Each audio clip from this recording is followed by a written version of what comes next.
మార్చి 8వ తేదీ అంతర్జాతీయ మహిళా దినోత్సవం. అమ్మగా జన్మనిచ్చి, అక్కగా ఆప్యాయత పంచి, చెల్లిగా స్నేహాన్ని పంచి, భార్యగా సర్వస్వం అర్పించి, పురుడు పోసుకున్న దగ్గర నుండి ప్రాణం పోయే వరకు మగాడి ప్రతి పనిలోనూ అవసరంలోనూ సహాయం చేసేది, తోడు నీడగా నిలిచేది, అన్నీ తానై అక్కున చేర్చుకునేది ఆడది మాత్రమే.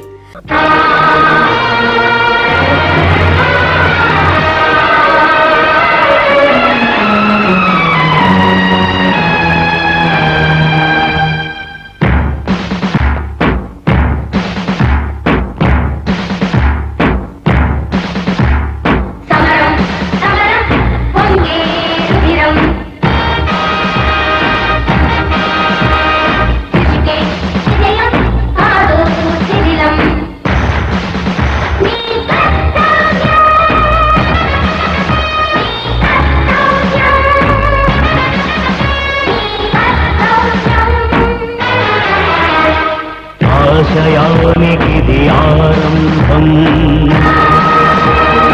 ఆత్మసాధనకు అధ్యాయం.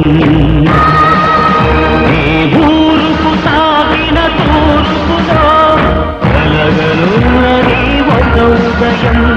నిన్నటి చీకటి నిట్టూరుపులో నిగురైపోయెనులే విలయం.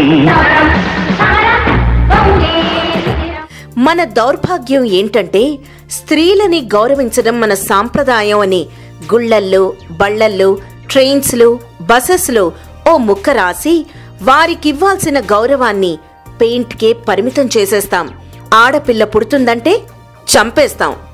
నిన్ను కనడానికి అమ్మ కావాలి, కొనడానికి భార్య కావాలి, నడిపించడానికి అక్క కావాలి, తిరగడానికి గర్ల్ ఫ్రెండ్ కావాలి. కానీ కడుపున పుట్టడానికి మాత్రం కూతురొద్దు. చివరికి దేవుడైనా తల్లి కడుపునే పుట్టాలి. స్త్రీ లేకపోతే సృష్టిలో జీవం లేదు, స్త్రీ లేకపోతే సృష్టి లేదు లాంటి సినిమా డైలాగ్స్ విని విజిల్స్ వేస్తాం, చప్పట్లు చరుస్తాం. కానీ ఆడాళ్లని మాత్రం గౌరవించాం. అర్ధరాత్రి ఆడది కనపడితే మగాళ్లు మృగాళ్లవుతున్నారు. వావి వరుసలు మర్చి కోర్కెల కోరలతో కర్కశంగా కాటేస్తున్నారు. టెక్నాలజీ అభివృద్ధి చెందుతోంది. మనిషి జీవన విధానంలో చాలా మార్పులు చోటు చేసుకున్నాయి. కానీ మగాడి మైండ్ సెట్ మాత్రం మారలేదు. రోడ్డు మీద ఆడదాన్ని చూస్తే వాణ్ణి కన్న అమ్మో, తోబుట్టువో గుర్తొచ్చిన్నాడే మగాడు మనిషిగా మనగలుగుతాడు. ఇప్పుడు కాస్త ధైర్యం వచ్చింది. సినీ నటి భావన తనకు జరిగిన అన్యాయం గురించి ఎంతలా పోరాడిందో మనం చూశాం. విమెన్స్ డే సందర్భంగా 24 మంది మహిళా ప్రముఖుల్ని తెలంగాణ రాష్ట్ర ప్రభుత్వం సత్కరించబోతోంది. ఇకనైనా ఈ అరాచకాలు ఆగాలి.